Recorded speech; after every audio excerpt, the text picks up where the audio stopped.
What's happening? Hey, how we doing? Not bad, not bad. Happy hump day or happy. It's kind of weird. I feel like Wednesdays, other than last week, Wednesday's kind of been our show other than Friday. So, it's cool to have it halfway through the week. Yeah, I like Wednesday and Friday. I think it's two good days to stream for sure. Yeah, not Monday's not my day. I'll tell you that. Yeah, man, Mondays are always crazy for me. It'd be tough to get a stream off, but yeah, Friday afternoon and Wednesday afternoons they seem to work well. So yeah. Yeah, well, shout out to our sponsors, Sales CRM. One of the best CRM platforms out there, freight specific. I think the only freight specific CRM that I'm aware of. And Josh is just an all around great guy too. So if you're looking for a CRM, sales is key right now. So if you're looking for a CRM, highly recommend going to Josh. Tell him Two Dogs sent you. Yep, and then additional shout outs to Trio. They do all of our back end stuff. Black Box Logistics, my company, and then HD Shipping, who Matt's an agent recruiter for. Yeah, so if you're looking for a W-2 job in Alabama, give Will a shout. If you're looking to be an agent all over the country, give me a shout. And we got a new sponsorship that's going to be coming. I don't know. We'll probably announce that by the end of the week, right? When we have all that. Yeah, it should either be tomorrow or Friday at the latest. Yeah, so should be good. Well, I'm pumped for today, man. I've known Ryan for a long time. He actually does some work for our company. That he's involved, he'll tell us his background, but he's involved with some, massive 3PLs. His dad on the forwarding side, Bill, has been at it for, decades and tons of experience, tons of knowledge. And it should be really fun. Yeah, I always see their content on LinkedIn, so I'm definitely looking forward to it as well. Let's go ahead and add them to the stage and let them introduce themselves, give us a little background. Bill, Ryan, how are we doing? Will, Matt, how are you guys? Happy Wednesday. Happy Wednesday. How's it going, Bill? Fantastic. Had a nice round of golf with Ryan this morning. Can I admit that? Can I own that? Yeah. Had a nice round of golf with Ryan this morning, 90 degrees. And Bill sank better than father-son golf. Yeah, 45-foot birdie putt, longest hole in the course, so he's happy. Oh wow, who won? I think I might have won, but Bill had the birdie. So yeah, you remember the 45-foot putt, you might forget who won the round. So and on top of that, he'll remember the client that brought us out to his club and handed Bill a check when we showed up. So oh yeah, there you go. Golf paid for it, and a check when you show up is a great way to start a Wednesday. Yeah, worst ways to spend a Wednesday. Yeah, good for you guys. You guys want to start building potatoes out there? Yeah, no, 100%. You guys want to start kind of give us a brief, background for people who don't know what Logitalent is or your guys' background. I don't know who wants to go first, but just kind of introduce yourself to everybody. Age before beauty. So Bill. Age before beauty. Okay. Wow. Okay. All right. Okay. So I'll try to keep this as brief as possible. But this is my 54th year in freight forwarding and logistics. Started Logitalent in 2015. That's my second logistics recruiting firm. Actually started a company called Freight Match Services in 1994. Sold that in 2012. Went back into the forwarding business for a minute. Got back out. Started Logitalent. Ryan joined, and I'm going to let Ryan take over from there because things really took off when Ryan joined. Because prior to that, we were exclusively doing placements for international freight forwarders. Ryan had the domestic brokerage background, grew up, in the industry, literally sitting next to the Godfather of one of the two Godfathers of brokerage, which was Paul Lowe. So Ryan, take it from there, buddy. Yeah. So if anyone saw my post today, it was just a pic of me and my old man at a wedding, which was an ex-command guy, now Echo, but. So yeah, the story really goes back to 2005 when I left college, went to go work for Command. Had two options to go sell for C.H. Robinson or Command. Robinson probably had 400 or 500 sellers already in the U.S. at that point. Command had about 14. So I went that route. Sold freight on the truckload side, and then sold international freight forwarding. And throughout the whole time, my dad kept saying, "Get in this recruiting game." And I was like, "No, I'm good. I'm selling freight." At that point, I was living in Hermosa Beach. I was like, I want to be a recruiter out and had a good life outside sales. and it would come full circle after asking me, 50, 100 times and then watching how his business was growing. I was like, let me start working on some sales roles. So I started working on sales roles in the freight forwarding world and found out that I had a knack for it. Love talking to people, love hearing about careers, love taking people to the next spot in their career and seeing what they can bring to a client. So I had this idea about, okay, we're doing great in the freight forwarding space, a couple of recruiters in the brokerage space, but I think there's a lot of room, especially with the growth in the brokerage space 7 years ago. I'm like, there's a lot of room. So I reached out to some people, and one of them was Paul Loeb, one of the godfathers of freight brokerage, and asked him, and he goes, Ryan, he goes, so many people in the industry. He goes, this is a no-brainer. So I started reaching out to some of my old command colleagues. At this point, they were either running companies or owning companies. And within the first 6 days, I think I had 3 contracts signed, albeit they were pretty fucking low fees, but the fees have gotten up to market levels. But I was really just asking buddies who were in hiring positions or ownership, like, hey, can I help you staff? And 7.5 years ago, it wasn't much different than today, when the first thing they ask you to find is a seller with a book of business, right? Yeah. Which is much easier said than done, but hey, you can help us fill some roles. Bring us sellers with a book of business. Fast forward to where we are now. I think Logi, we have 22 recruiters. When the market was ripping, we had 36 recruiters. But at 22, we've got a really strong team, tons of experience on both the freight forwarding side and the domestic brokerage side. And we found that taking that group and then a group of people that have recruiting experience or other transferable skills, we built a really good team of recruiters that match, that know what, most importantly, the candidates and the clients want, right? Really good team, great personalities. And it kind of leads us to where we are today.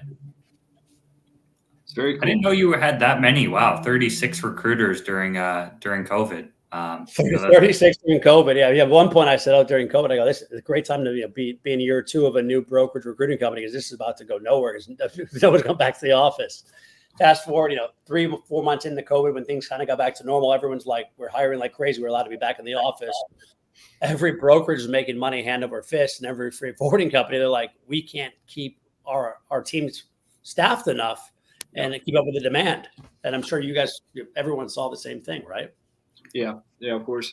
So as far as you're talking about the fees and the commission, so is that how it works? It's just a lump sum, or do you ever set it up, like a revenue split or something of that nature? Or is it just kind of a finder's fee for the compensation? So typically, and historically, almost everything we've done has always been, lump sum percentage of the first year's salary compensation, not excluding bonuses and whatnot. We started getting to some of the agent side where we'll do a flat fee, and then there will be a revenue split based on the GP for a set amount of time. Okay. And so are you finding companies? And that's a newer model we're working. I didn't mean to interrupt you. You go ahead. Go ahead, Will. Well, I was going to ask you, so you find the company and then you search for the talent, or do you ever do the inverse where you find somebody looking to make a change and then go search for companies to place them? Or do we do a combination of both. We call that if we have the talent and we're bringing that talent to people that might be interested that we don't have a contract with, Bill's always called it an opportunistic placement. I'll let him talk a bit about that. But if you've got a great candidate, that might not fit an open recommendation or an open job rec, it's like, let's go bring that talent and put him in front of companies that may have use for him or her. And Bill can touch further on that as well. Yeah, one of the things that I learned very, very early on in my career in the industry is that freight forwarders are very much the same. And we'll talk about freight forwarders for the minute, but it really applies to brokers as well. But if you look at the freight forwarders, ostensibly they're all the same. They use the same airlines, the same steamship lines, the same rails, same truckers, sometimes the same warehouses. If they didn't create their own technology, then they're probably using an off-the-shelf platform like CargoWise. And so the only real difference between one freight forwarder and another is people. And the company with the best people wins. It's as simple as that. So one of the things when we talk about, working on an opportunistic basis, so, a certain amount of our business is driven by demand. So our client companies call us up and they tell us what they need, and we work hard to fill those gaps. But the other element is that our client companies know that we've been very, very successful in their business as freight forwarders or as truck brokers. And so we have the privilege of working with our client companies at a very, very senior level. We can go to them and say, hey, we have this candidate. We think this candidate could be amazing for you in this particular role. You may not have that role, but you might want to think about creating that role around this individual. And that's happened a lot for us. So we call that an opportunistic placement versus the demand placement, where the client's coming to us saying we have this particular need. We're going to the client company and saying, hey, we have this particular candidate. We think he or she would fit really, really well in your organization. Here's why. Here's the role, and here's the ROI. And client companies respond really, really well to that. Yeah, that makes sense. Shout out to Truck Stop. Looks like they're tuned in from X. Yeah, so or go ahead. I was going to add to that. A lot of the times, where that opportunistic placement really proves the value is if it's a brokerage or a freight forwarder that doesn't, they're not utilizing all modes of transportation, and you've got somebody on the commercial side who has strong expertise in a mode. It could be air freight on the international side, it could be import export, could be LTL, reefer, flatbed. So if you're bringing someone to that to a brokerage or a freight forwarder, hey, somebody can grow out a whole team or department for you. Yeah. Or if you want to even get into vertical specific, somebody who's in oil and gas or solar or auto, machinery, OEM, so many different verticals that, really good leaders and sellers may have built their whole careers around and have built it up at one place. And you might bring them to a company that's open to expand. You're like, hey, I've got a great oil and gas guy that can go get you oil and gas business and grow that from the ground up for you. Yeah. Which makes it really intriguing for companies that want to have that growth. Yeah, Are you starting to see more carrier sales roles come back, or more operation roles? I know it's a hot topic, or are we still kind of a ways away from that, from what you guys are seeing, from your companies? No, great question, Matt. And probably the second week of April, we got hit by multiple clients looking for account managers, CAMs, carrier sales, mid-level management, operations, CSRs, basically a lot of roles that had been non-existent for 12 to 18 months, for most, right? And I know a lot of other companies aren't adding those roles, but a lot of companies that are well positioned are adding that back to keep up with their current demand or their increasing demand. I would say it's a lot more of the larger players that are seeing this, right? They've already got logos onboarded, and they're like, hey, these accounts are coming back to levels of 2 or 3 years ago, or new logos they've added in the past 12 months are finally ramping up, right? So they need to staff up accordingly. So we have seen the last 2 months a massive uptick. So how do you go about finding your people besides it sounds like you guys are very established. So I'd imagine that you have a lot of individuals coming to you for maybe some opportunistic placements. Yeah. If somebody comes for you for a more lower, I don't want to say lower, but like a carrier sales role or kind of the positions Matt was inquiring about, how do you go about sourcing those people? Don't tell him, Ryan. Don't give away the secret sauce. If I can put it into a nutshell, our recruiters, or whether it's somebody who's been in the industry as long as Bill or someone who's been doing this for 3 years, everyone has gotten really good at networking. I will tell you, the same way I know both of you guys, LinkedIn has been a tremendous resource for networking for us in the business. And then the best way is referrals, right? If you do a solid for somebody, you place a guy or girl at a place, they're really happy with you. They love the service. They love what you've done to change their career. They're going to give you referrals eventually, right? You may have to ask for them, just like business, just like selling freight, right? A lot of your best business comes from your referral sources. So you place somebody in a great job, you change their career, which hopefully will change their life and their family's lives, whatever. They're like, hey, go talk to Logitalent. They put me in a great role 3 years ago, and I'm thriving now. Yeah, that's awesome, and it makes sense. So you run into issues with contracts often. So maybe you have an individual that you want to move from one company to another. They're on board. Everything's great. You're getting to the finish line. Then, hey, they've got these contracts. Is that you run into that frequently, or does that come up, or do you vet that early on, or do you have a stance on it at all? Oh, I guess if we're talking contracts, if we're getting into non-competes, non-solicits, it's something that everybody, anyone on this side or your side, it seems like everyone seems to hate it. There's some big companies out there that seem to still love that they have them signed. And everything is situational. Not everyone's situation plays out the same. I've seen a lot of things work out really well. We've seen things that might not even be deals we've been involved in. Everyone's heard the horror stories or different things that have happened to people. Everyone knows someone in their network that's had some type of ramifications of some contract they probably signed when they were 23 years old, and at 32 it came to bite them in the ass, right? Yeah. You get out of college, you sign this non-compete, you're getting your first job ever. You don't know what you signed, but you knew you're getting paid $45,000 a year. You had health insurance, you had vacation, you actually had a job to go tell your parents, Yeah. hey, I'm doing something now. But everything is situational, and every company approaches everything differently. But like Bill said, freight forwarders, they all do the same thing. I'm a firm believer that all freight brokerages really do the same thing. You move freight from point A to point B. You might say you've got all this technology, you've got proprietary this, but like freight's been moving from point A to point B for thousands and thousands of years, right? And again, it comes down to the people. But every situation is just so different, right?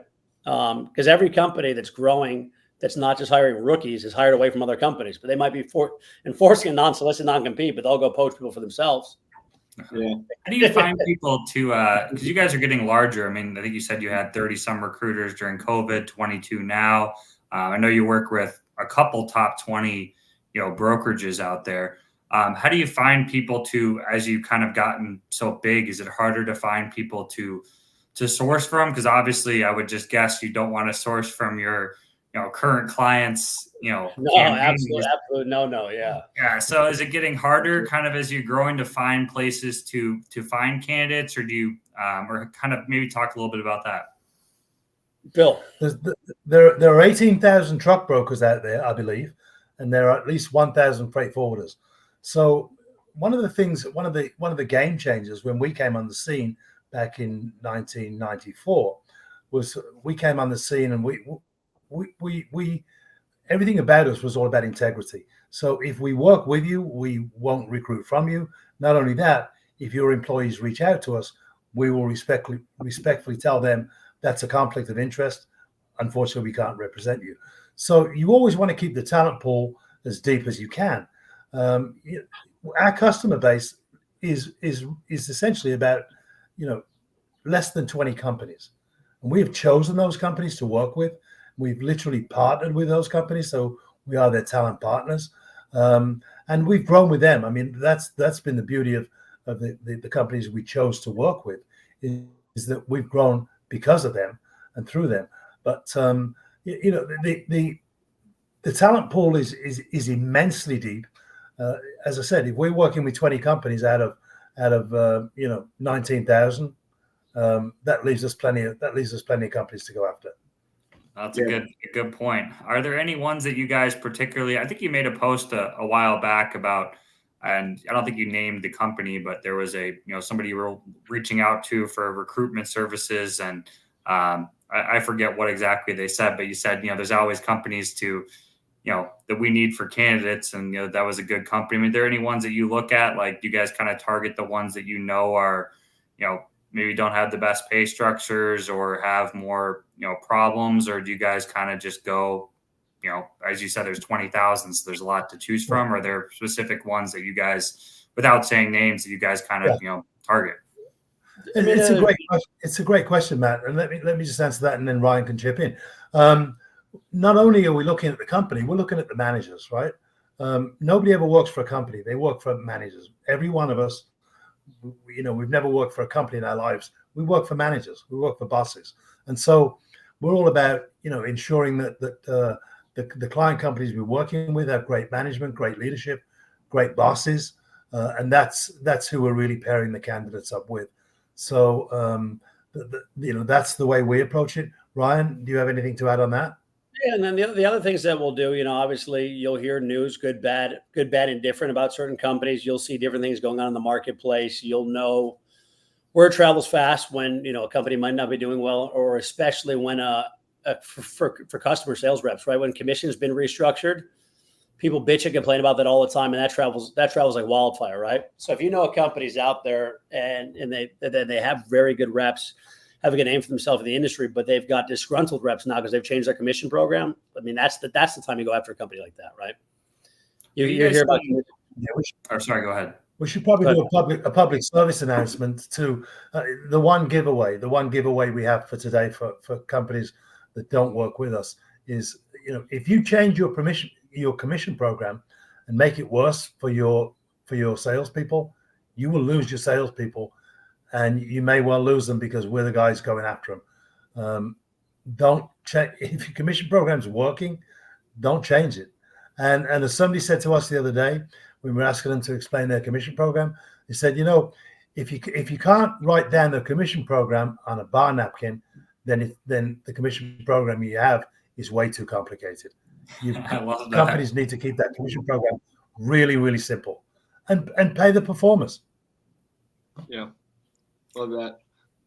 Bill, you'd referenced integrity. You had a LinkedIn post I really liked where you said integrity's kind of like your virginity. Once you lose it, you can't get it back. So that was quite clever. It was a good one.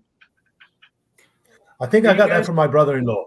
So I'll have to give my brother-in-law Eddie Ray some credit for that one. I do believe I might have stolen that from him. It was a good one to steal. Are you guys seeing kind of going a little bit of a different direction? Where are you guys kind of seeing? I love the quote too, by the way. What are you guys kind of seeing in the cradle to grave versus the split model? I mean, you guys, your Chicago model, you have a lot of brokerages that are split model, just being like, I know you guys, I'm guessing, are pretty heavy in the Chicago market, or are you guys more on the split model or 50-50, or are you guys seeing movement one way or the other, or pretty much kind of the same as it's always been, some brokerages on both? Yeah, I mean, for us historically, a lot of the clients we work with have been the Chicago model, the split model. That's how I learned it. That's how a lot of my recruiters have learned it. We do find that when you look at some of these companies that do that are well known for doing a good cradle to grave model, when you bring a great seller opportunity to a cradle to grave rep who likes the business, but they're bogged down, they're working 12, 14 hours a day. If you show them the path to success and show them like you can just go out and do what you love to do, if that's selling instead of getting the operations side, there's a high level of demand for them on the other side, right? To come to the split model. It's like, hey, now your only task is to go hunt, bring on business, service the account until it gets passed off to the account management team, or you have your operations reps. But they're well-rounded reps, and a lot of our clients love that, because even if you've got great operations behind you, like a great sales rep's going to do whatever it takes for that one shipment, whatever for those clients. And if you know how to move a load yourself, you'll be able to bail yourself out instead of having to just wait or tell the customer, hey, couldn't do it, my team couldn't come through. Like, you can roll up your sleeves and figure out how to move that one load a month or one load every week. That becomes virtually impossible, but you take care of it. Your client's going to recognize the service you put in there. So the cradle to grave model, the people who've learned it and done really well, when you bring them to the other side, it's almost like you've freed up a bunch of their time, their abilities to go out and just sell, taking a bunch of work off their plate. So we see that to be very successful for us. And Matt, I think you'd asked, or maybe you did or didn't. Did you ask most of our placements in Chicago? Yeah, are you guys pretty heavy in Chicago? I mean, not just because Chicago's so big and obviously Ryan has roots there. Or do you guys see that it's kind of more spread out where a lot of your roles? Are you more Chicago heavy, just kind of based on your guys' roots? Truly national.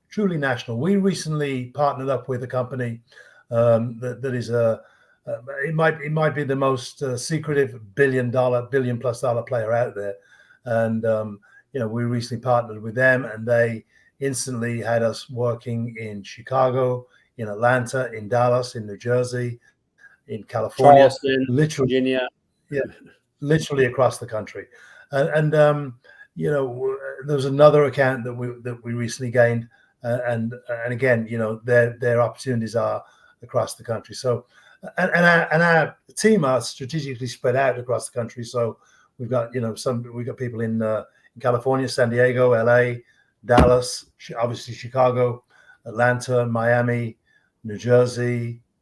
I probably missed one, but So we're strategically spread out, and the other thing is that we really encourage our recruiters to have a relationship with the local office. So I get amused, and I had a couple of guys from Bristol come after me during the week because I said, hey, people need to be transparent. Bristol, England, not Connecticut.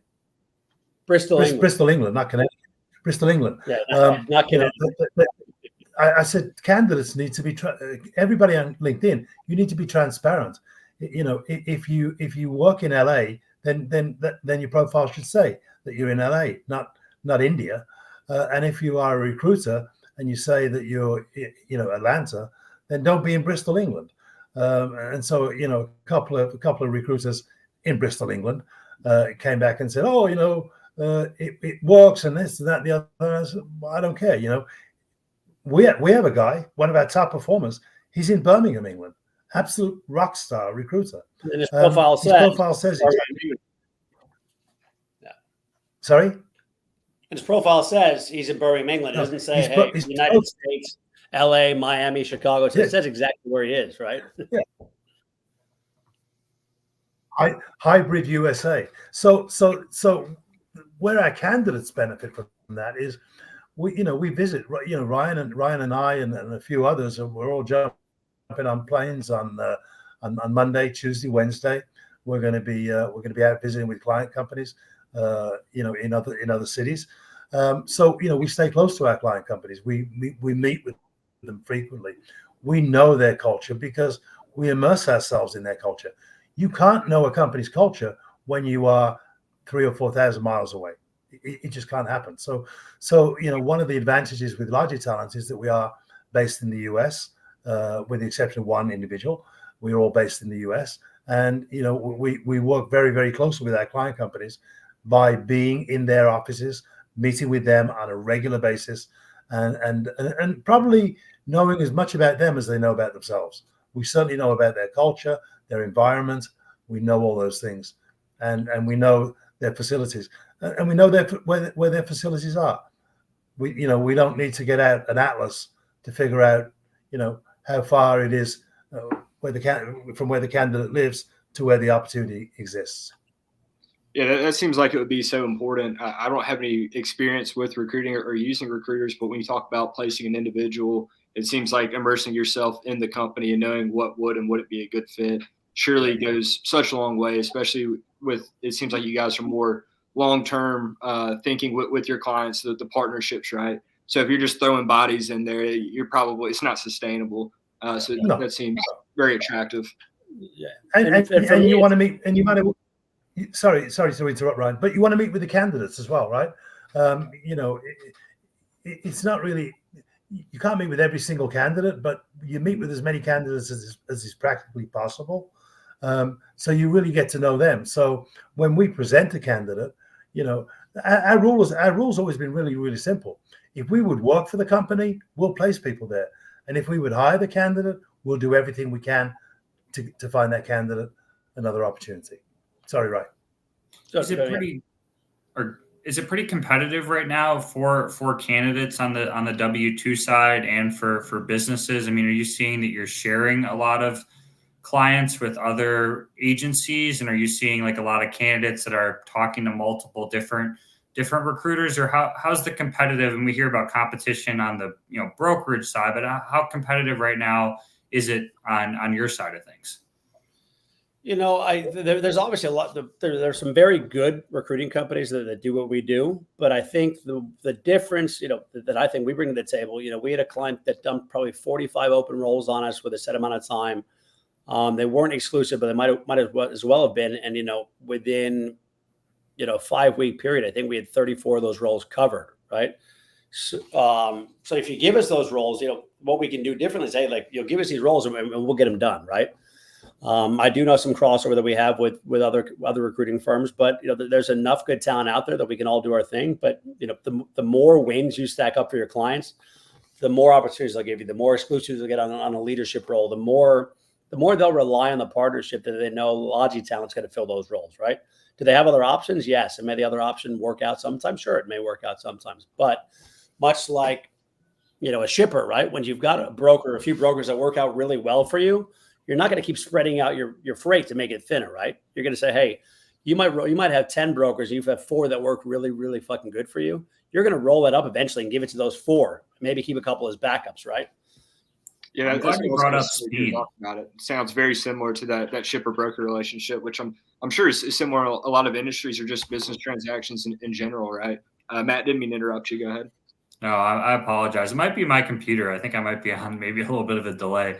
But I wanted to say, speed wise, you brought up speed. I mean, you filled 5 roles in 35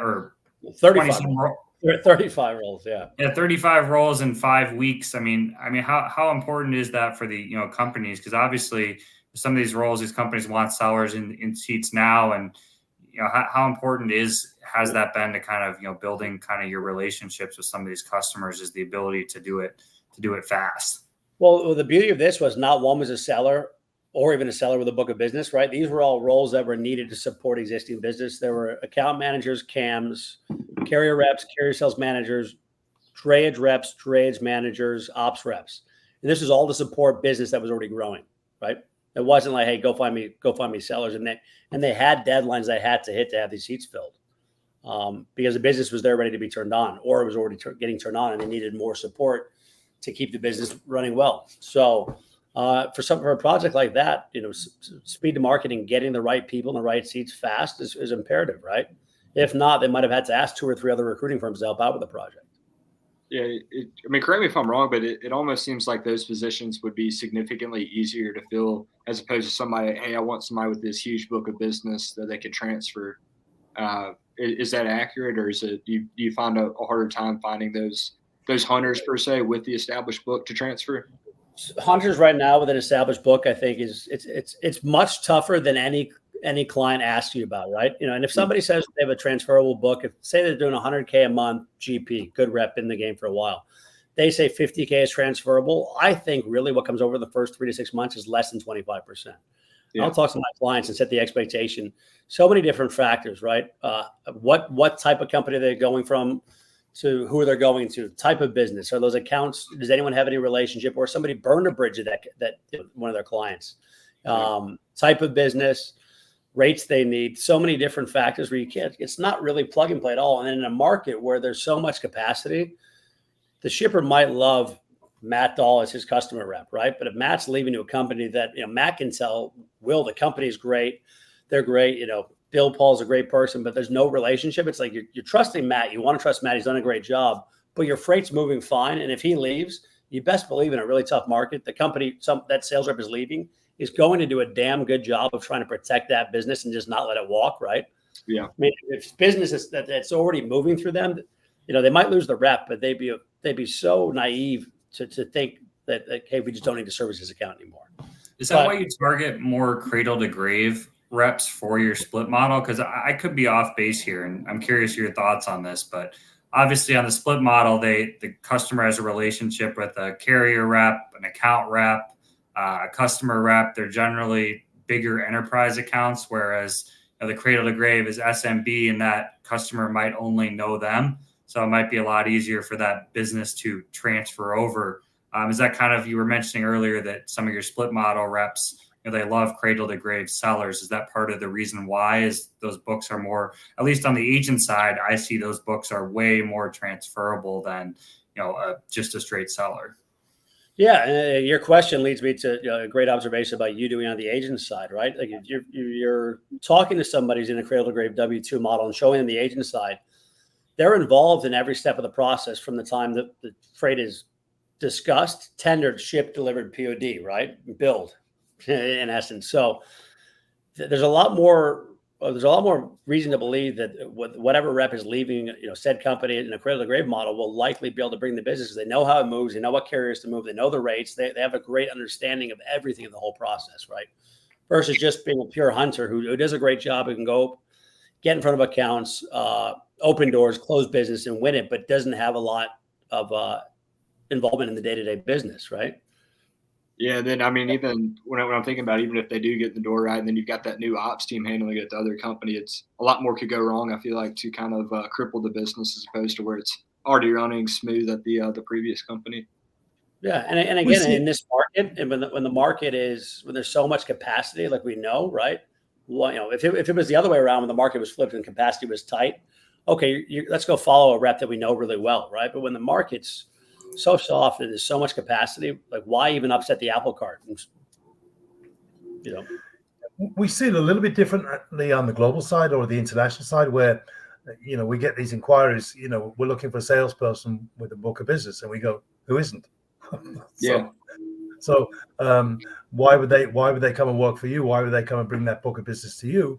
And then we talk to them about sometimes the issues with these. Let's say a very, very successful salesperson who is working in global freight forwarding, and let's say he's making, we'll pick an easy number, we're making a base of $100,000 a year, right? That person is probably not on the radar at the company they work for, so not being micromanaged, being trusted a whole lot more to just get on with it. They've proven themselves over a period of time, over a number of years, and now they don't have a target on their back, and they're not being closely monitored. Salespeople like that, but salespeople don't want to be micromanaged and don't want to be closely monitored. For that salesperson to go somewhere else, let's say that salesperson wants a 10% bump, right? So now we're talking about $110,000, and we're talking about employers' contributions, which would bring it up with car allowance, all the rest of it. So you're costing that company $150,000. So that salesperson who's making $100,000 at company A, to go to company B, he's going to want 110, and it's going to cost company B $150,000, and they want a return on that investment. And if we are incredibly generous, and say that freight forwarders make 10% margins, which they don't, it's much less. Although Ryan Peterson of Flexport seems to think it's somewhere between 20 and 30%, but maybe that's why in 10 years the guy's never made a profit. But anyway, we'll talk about that dude later. But so here we go. So now, it only took us a minute 37 to get there. We knew it was coming. We knew it was coming.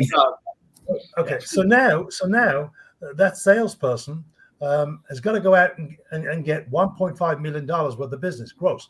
And I'm being generous, saying the margin's 10%, because it's not. So they've got to go out and get $1.5 million worth of business. And you ask that salesperson, can you do it? And they go, it's going to take a while. Yeah, it's going to take a damn long while just for them to be a break-even proposition. So buying that book of business on the international side, it's often a risky venture, a very, very risky venture. So, it's not something we promote. We don't go to companies and say, hey, are you looking for salespeople with a book of business? We take a bit of a different approach. We also talk to them about doing something for the industry, and hiring fresh people. There's not a single person in freight forwarding or truck brokerage on the planet, nor has there ever been anyone who had experience prior to having experience. So everybody started somewhere, right? The four of us all started. Four people on this call, right? We weren't born to know how to sell freight, but all of us at different points in our lives learned how to sell freight and how to make money on it, right? Yeah, exactly. So it's something probably wasn't something any of us thought we were going to do when we were dreaming of our dream jobs growing up. I didn't know when I went to go interview. I didn't know that we were selling trucks. I thought it was finance. So yeah. Here we are. So what we've done is we've actually partnered up with some of our on the international side. We've partnered up with some of our client companies on the international side. We've said, let us find you a bright youngster, maybe somebody who's worked a couple of years on the brokerage side, who at least knows some of the terminology, but who was recruited out of college into a sales job, which turned out to be a telesales job, where they're parked in front of two monitors and they're smiling and dialing, having to meet dial quotas all day long, and never meeting a prospect, never been in front of a prospect. And so, some of those brokerage youngsters, good degrees, good, smart young people, the opportunity to come and work on the international side, and get out in front of prospects, be in front of prospects, as opposed to smiling and dialing all day, very, very appealing. But the other thing we do is that we would also participate through the basic sales training, the basic freight forwarding sales training, as part of the placement fee. So that's another thing that makes us different from other recruiters, is that we partner with our client companies to help get those kind of rookies trained up into salespeople. So we and they are trying to bring in some new blood into this business to desperate shortage of very good hunter salespeople. Is it easier on that side of things then, because there's less requirements and there's obviously a shortage? Would you say it's easier to recruit on the forwarding side than it is on the domestic side with the current state of affairs? Is that an accurate statement, or is it more difficult because less people want to get into it? BP, you frozen? You frozen or no? Everybody. No. I think it's your connection. I shot you a chat. Anyways, Matt, can you throw that one more time? I don't know if BP heard that. Yeah, no, I was saying, do you think it's easier to recruit on the forwarding side or on the domestic side? I know you said there's kind of a shortage of people wanting to get on the international side. Does that make it easier since there's less requirements like a book of business, or is it harder because there's less interest? I was just kind of curious if it's easier right now on the forwarding side or the domestic side, finding talent. I mean, I'll start this and I'll follow up. Difficult on both. Go ahead, PP. So, sorry, Ryan, you can take it over, but incredibly difficult on both. Yeah, I will say, if we're playing the numbers game, right? Like at 18,000 odd brokers, 1,000 freight forwarders. If you're playing the numbers game, and of that 18,000, I do believe that number will drastically decrease over the next couple of years, either from exits, acquisitions, roll-ups, you name it. But when you look at some of on the broker side here in the U.S., like there are more opportunities. It's a tough market, but the companies that are well positioned will grow, right? And then they will see the weaknesses of other companies as opportunities where it's, hey, like, you know what, we're going to make the investment in the people now. And if we're not looking at buying a book of business, and we've got, I know 3 or 4 top 25 brokerages in the U.S. that are changing their mindset, right? Like, hey, we want to hire people that have a book of business, but we're not hiring them and paying them X salary on, plus their commission because of their book of business. But we're looking at this 6, 7, 8, 9 year seller as somebody who, if they've done well in regular times, good times, tough times, they'll be a value to our company, right? We're not going to expect them to need business in 30 days, 60 days, whatever. But if they're willing to come in and bet on themselves, ask for a reasonable salary, none of these salary expectations, it really got out of hand. And honestly, as a recruiter, when you're getting paid a percentage during COVID, but some of the numbers, like everybody thought I want a remote job, $150,000 base, work from home. And I'll go sell the world for you, right? And a lot of these people now are still like, I want remote, I want a base of $110. It's like, Jimmy, if you look at your numbers, you're probably worth a base of 70. But if you go to a company that has a great comp plan, show them you're worth more, right? But and then you'll hear these people like, I hear from my recruiters and will laugh. Somebody wants to make $125 all in, but they want to switch to a new company, but they want a base of 110. So it's like, you want a tenth of your comp to be on variable, but you're a seller. You're telling me you're a dog, you're a hunter, but you only want to make 10% of your total compensation by hunting, right? Yeah, it doesn't add up. Yeah, that's why I always feel a little better on the agent side with people that have transferable books of business, because if it doesn't transfer, they're not getting paid anything. So it doesn't make sense. How often does that happen where you have, because we haven't talked about this yet. I mean, I don't know what your guarantee period is. You've told me, but if it's 60 or 90, but how often does that come where, you have to vet that pretty carefully? Like, some guys saying, things that aren't accurate in terms, and then you find out, 3 weeks into the role, well, this guy kind of, lied basically. Sure. I mean, I think we might be going through a situation of that right now. Somebody promised to have this book of business, and, without saying names, this candidate basically can't even really function on their computers, but interviewed well, can't do screen shares, can't hop on trainings. It's like, but then the tell all was, day 3, it's like, okay, the customer list you had that was going to follow, let's start making calls together, whatever. And, 4 days later, no list is produced. So we've already talked to the client and said, hey, we see the writing on the wall. We've talked to a good client of us. We're like, hey, maybe we just cut bait, right? Save this person from just treading water, basically about to drown. Say, hey, wasn't the right fit. screened with Logi, went through 3 interviews at that company. Everything sounded good. Somebody who'd been in the game for a while, it's just like not a good fit, but we're like, hey, we've already got other willing candidates that want to come in. So let's just squash it. Right. Yeah. But what we'll do is everything is a partnership, and they're with the screening at Logitalent, 1 or 2, 3 screenings, plus the client screenings. Like if you fool everyone, you fool the whole crew. Right. And again, sellers, if you can't sell yourself to get the fucking job, how do you think you can go sell any product or service in the world? Yeah. Right. But you really need to know the vetting has to be intense.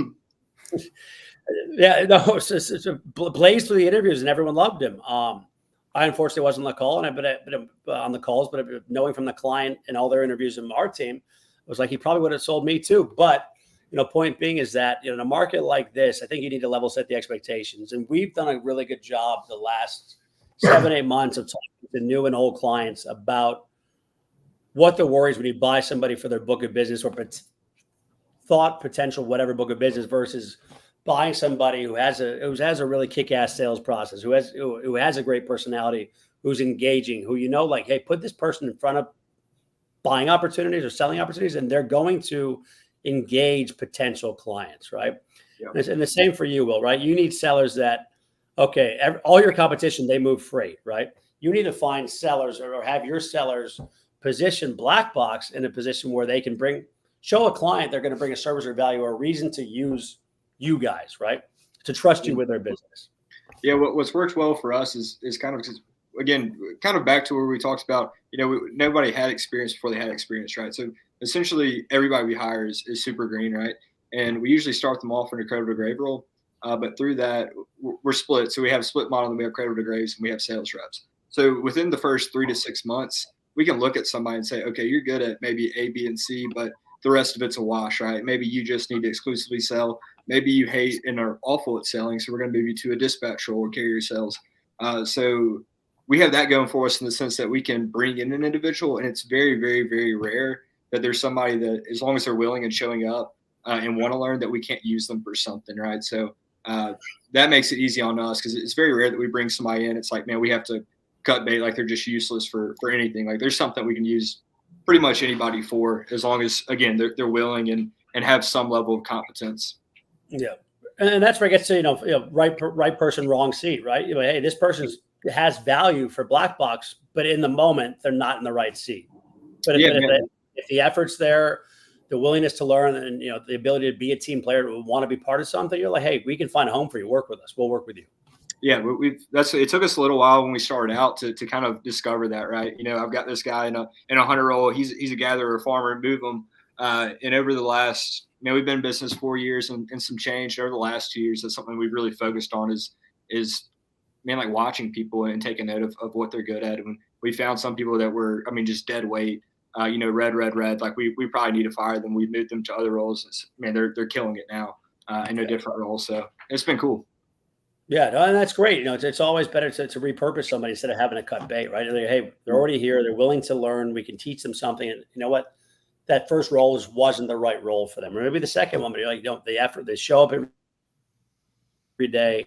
They work hard. They listen. They put forward the effort. And now look, and then, you look at somebody 2 years down the road and you can say, hey, they're really excelling in this role they're in now because they were willing to let us give them, let us show them what path might have made the most sense based on their skill sets, abilities, and work effort. Yeah, if they're willing to work with us, we'll work with them, right?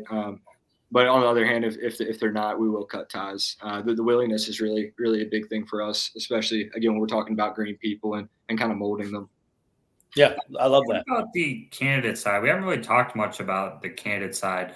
I'm sure we'll get to Flexport at some point since Bill brought them up, but I wanted to touch on the candidate side too. What are kind of mistakes you're seeing? I saw a survey yesterday. It said 19% of people were bringing their parents to interviews.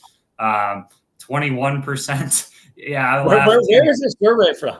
Yeah, that's crazy. If somebody brought their parents to interview at Black Box, yeah, we would do the interview, but we wouldn't hire them. Just like, that's what I'm saying. 21% are like turning their cameras off, like during interviews. I'll have to send you, as someone who's got a pretty massive following on LinkedIn posted the results of this survey yesterday, and it got me thinking.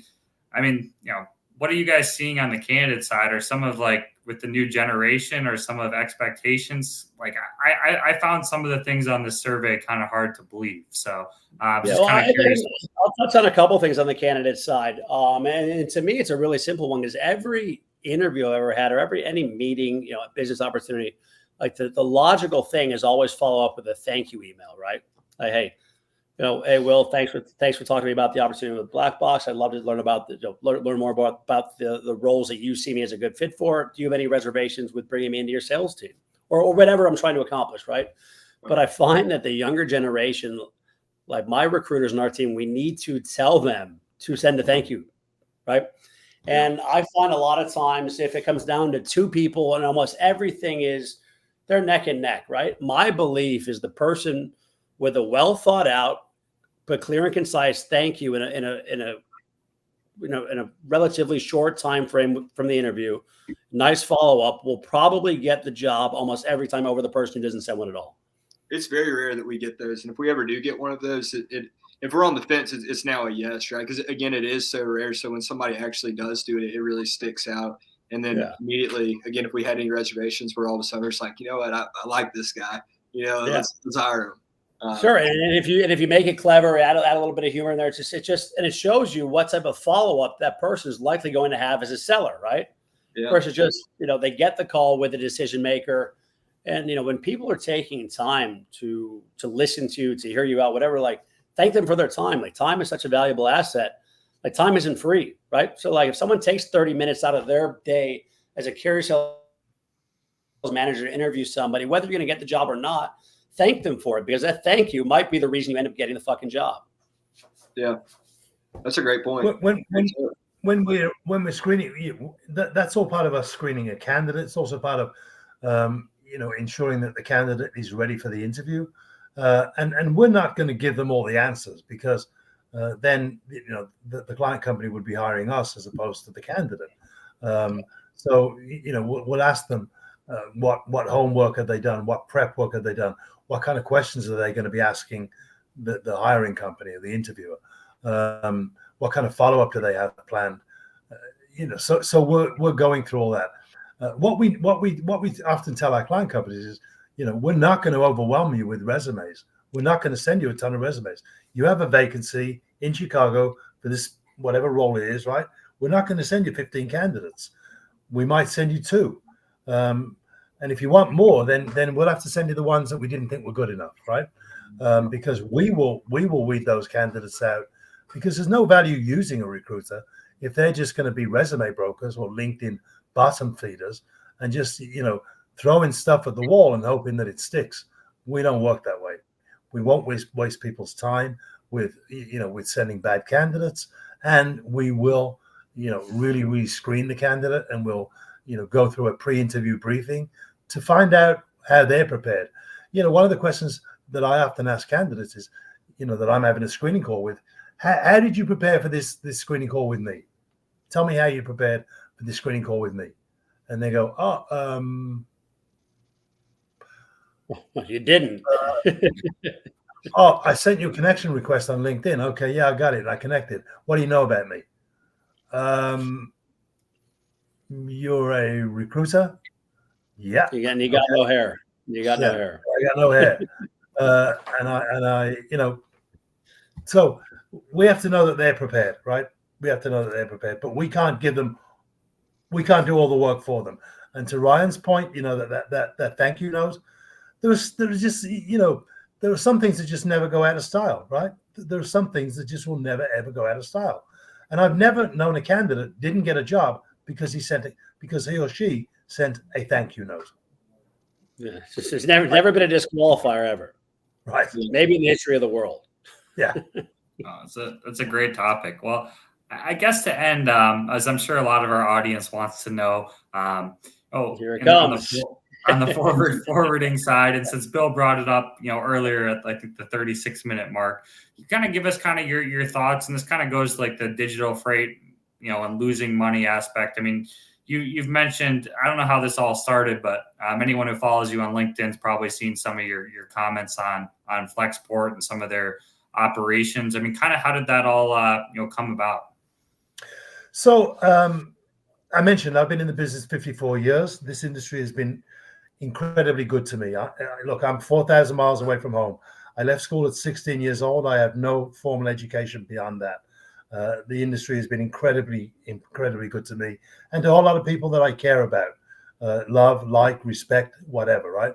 And so I have an example today, golfing with a client of yours who you brought into the industry, right? After he retired playing professional soccer, he pulled off away from the golf club in his brand new 911.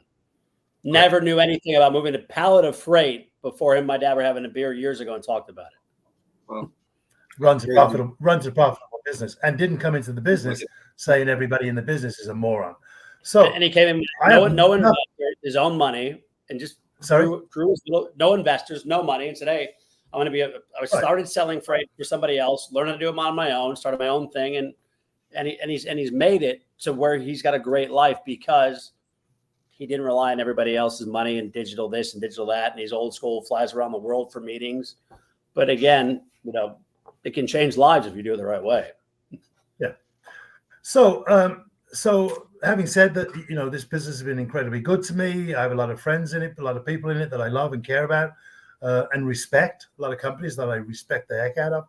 So I have absolutely nothing against Flexport, nothing whatsoever. Ryan Peterson, the CEO and founder of Flexport, came on the scene 10 years ago and basically would have everybody believe that freight forwarders were using an abacus and a bean counter, and they had no technology. Look, before Flexport was even a concept in anybody's mind, C.H. Robinson had invested over $1 billion with a B in technology before Flexport ever came into being. So had Kuehne+Nagel, so had Expeditors, so had DHL, so had DB Schenker's. Most of them had, right? But it wasn't their leading punch. It was a logical step in the process that automation will come in, technology will come in, and companies will embrace technology. We used to use typewriters, and then we moved to using Word documents, right? And so on and so forth. So everybody had technology. He would have everybody believe that nobody had technology, and the only company that had technology was Flexport, right? And he managed to sell it. He sold it to SoftBank in Japan. SoftBank have lost a lot of money with other companies, by the way, and he managed to raise $1 billion. Shout out WeWork. Shout out WeWork. Yeah, WeWorks with SoftBank, right? So they've now raised $2.65 billion, in funding, right? But in 10 years, they've never made a profit. So until Flexport start teleporting freight, they're still going to move freight the same way everybody else does. It's going to go on an airplane. It's going to go on a boat. It's going to go on a train. It's going to go on a truck. There's a fixed and finite number of ways you can move freight. They're doing the same as everybody else, with the same airlines, with the same carriers, with the same rail, with everything else. But their big thing is the technology, right? Everybody's got technology. Every freight forwarder of the 1,000 freight forwarders, every one of them is using technology. They just never made it their leading punch. So, shame on some of them, shame on some of the forwarders for not bragging about their technology. But frankly, it was the next logical step. It was, if you didn't have technology, you would probably go out of business, right? So, that's my issue. And I'm going to say it, it's the lies that he tells, right? If you want to be that public as he does, that guy is a moth to a flame when there's a camera around. If you want to be that person, then know what you're talking about. Don't talk about the freight forwarders have 20 to 30% margins. They don't. Flexport certainly don't, because if they did, they would have made a profit in the last 10 years, whereas they haven't made a profit in the last 10 years, right? So if you're going to say all this, if when the great misfortune of the vessel hitting the bridge in Baltimore, if then you go out and say that now they're going to declare general average, no, you clearly don't know anything about that, Ryan. So you probably shouldn't have said anything, because if you knew anything about it, you wouldn't have had it to, when you put it up on Twitter or X or whatever it was, under your name, Type Fast. That's anybody who wanted to follow him on Twitter or X. He goes by X, Type Bill? Fast. I think he thinks slow, types fast. But anyway, no. So then he has to walk it back. But now, he's already misinformed however many followers he has. Look, stop misinforming people.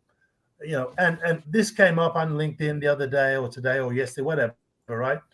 About, would I interview Ryan Peterson? I would love to interview Ryan Peterson. It would be a pay-per-view event, the likes of which we've never seen. I would do it in a heartbeat. I'd do it for free.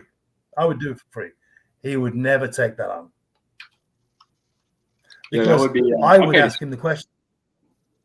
I think Matt Wilson Nobody ever asked podcast.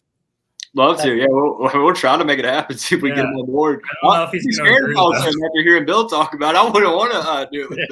It's torn up. But you know what? Look, it's a wonderful industry. It's a great industry. It's full of wonderful people, great people, super, super smart people. He just doesn't happen to be one of them. So, when he is, he'll get my respect. When he makes a profit, I'll give him some kudos and some respect. But 10 years in, you haven't made a profit, and you've burned a lot of the 2.65 billion that was given to you. Come on. He's the male Elizabeth Holmes. End of. Well, I'm done. No, it was interesting, but I think a lot of people aren't as knowledgeable on the forwarding side. So I mean, there's definitely some things there that I had no idea about. It's interesting. It sounds like we've seen some digital, on the brokerage side, some digital stuff not work. So it'd be interesting to see how it works out in the forwarding world. Sounds like not too well so far. At the end of the day, international, domestic, you got to get freight from point A to point B within a said time frame in one piece, not stolen, right? At a rate that makes sense for the client, and then repeat it, right? Technology doesn't move the actual freight.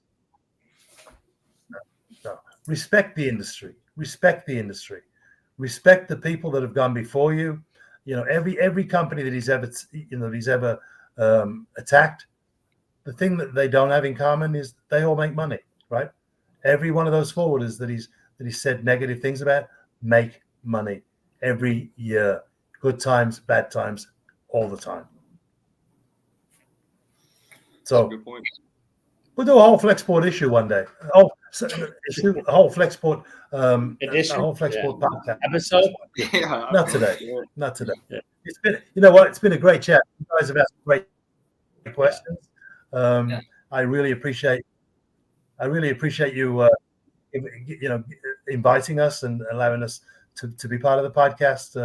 I love anybody that's putting themselves out there and doing something for this industry. Nobody knew about this industry until COVID, right? Nobody knew, right? And then COVID hit. It's like all of a sudden you can't get your goods anymore. I wonder why. Supply chain. Let's get on the evening news. Let's show a container. People didn't know what any of this stuff was. So those of you, do podcasts, massive respect. I'm sure we could all get a whole lot better at doing these things than we currently are. But you're stepping up and stepping out, and you're doing a great service to the industry by giving other people in the industry a voice. And my voice is my opinion, right? It's Bill Paul's opinion on something, except for the profitability part. That's not my opinion. That's a fact. They haven't made any money. The rest of it's Bill Paul's opinion. But love the platforms, love the fact that you guys step out and do these things, and want to wish you. I don't know what episode 8 it says. I hope we're talking on episode 80, episode 800. And I hope you guys are really, really blowing it up, with HD ships and Black Box, and keep doing what you're doing. We appreciate you. Yeah, thanks for coming on, guys. We appreciate you guys taking the time to join us. We know you guys are busy, and yeah, keep crushing it, and we'll have to have you guys on again. Like you said, maybe next year at episode 80. Absolutely, I love it. It's been fun. It's been a lot of fun. It's a date. It's a date. Episode 80. Hey, Matt, unless I'm on a plane, we'll have to be on 81. Yeah. We'll figure it out. All right. Well, thanks, guys. Yeah. Thanks again, guys. Well, Thanks, guys. Matt, Take care. thanks very much, man. Cheers. Sure. Bye. See See you guys. Thanks. Bye. That was fun. Yeah, it was fun. I'd like to hear Bill talk a little bit more about Flexport. I was cracking up a little. It's what do you say? Types fast, but it's really slow fast.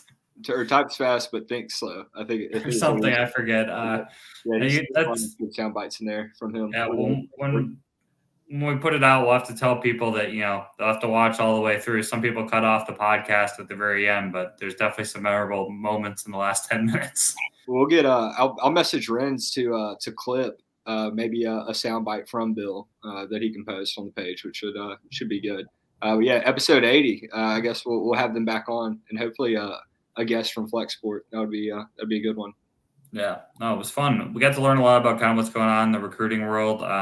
It's always fun. Ryan's I've known Ryan for a little while now. He's a great guy, and got to interact with Bill too. And Bill's also a good guy. It was fun, man.